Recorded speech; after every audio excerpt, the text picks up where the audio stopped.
Onry Ozzborn is a underground rapper who I have been aware of in the past, listened to a little bit of his material, never been all that excited or impressed by it, but his latest album, which came out last month, has impressed me quite a bit, and I think Hvnd is pretty damn good. On this album, Onry Ozzborn manages to blend this introspective, detailed rap with some really good solid beats. Occasionally the beats actually overshadow Onry a little bit, in the sense that he's really utilizing these beats in a way that makes these songs stand out and be really punchy, which really does work in his favor, because honestly a lot of underground rap that I personally come across often neglects the beats in favor of these rappity rap flows and really impressive rhymes and all that kind of stuff, and then you end up finding that the rapper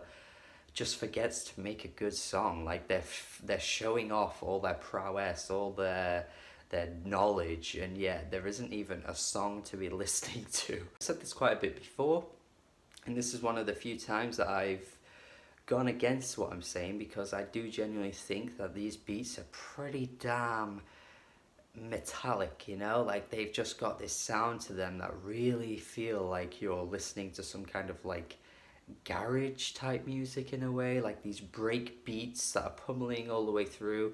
You got Onry flowing over them, and as well he can actually sing pretty well for the hooks. Reminds me a lot of the last A$AP Rock album, The Impossible Kid, where A$AP Rock like got to a point where he managed to make these incredibly catchy songs while also maintaining his usual lyrical intelligence, and Onry is doing it on this as well. Obviously not quite at the level as A$AP Rock, but who really is on the level of A$AP Rock anyway? But Onry is in fact affiliated with the Rhymesayers camp, so there must be some kind of interchangeable influence, in a sense that he's, you know, surrounded by a lot of these guys that have a similar sound, so he's finally kind of capturing what they're doing and making it into his own. I do genuinely think this is one of the more unique hip-hop albums I've heard all year, because there isn't really a time where Onry sacrifices one thing for another. I mean, usually every track has a really good beat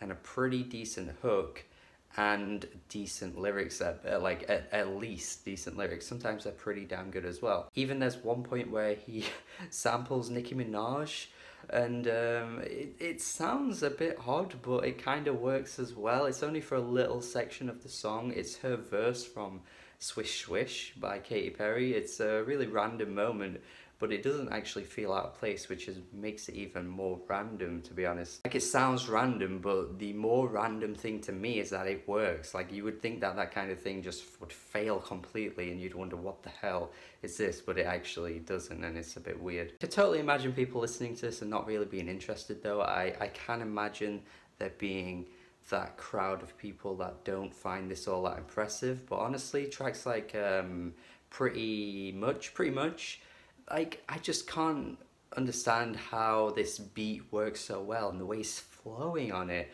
And the hook probably is one of the weaker hooks on the album, but just that beat in the verses and how he sounds over that beat is so damn good. But then you got tracks like Holy Moly, where the hook is actually a really strong section. This might not be for you. I don't want to keep mentioning A$AP Rock, but this track specifically is a dead ringer for that A$AP Rock sound, and the whole album has quite a skeleton feel, in the sense that the beats are quite heavy and banging at times, and you've got this rapper riding over these beats in such an impressive way. I mentioned like a garage type feel to some of these beats earlier, and just listen to tracks like Bummer.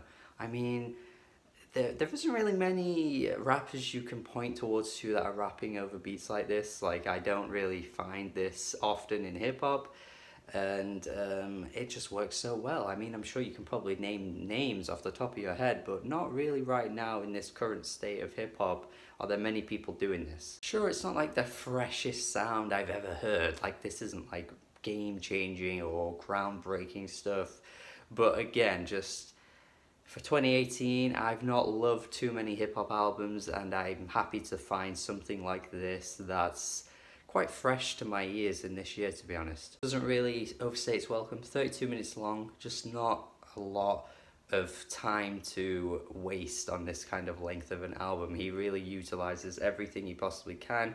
He's got a great talent. I really hope people check this album out. I'm sure it's probably going to go pretty overlooked because he's not a particularly big name, so why would this suddenly start gaining hype? But I hope my review influences people to go check it out, and I hope people like it as much as I do. So yeah, I'm going to go an 8 out of 10. I think this is a really good album, and I hope you enjoy it as much as me. If you have heard it, then do comment and let me know as well, because that'd be good to see people hearing it and hearing their thoughts about it, because it's a pretty small album. But I'm pretty much loving this one. This is a really good one. Let me know your thoughts. Have a good day. Subscribe. This might not be for you.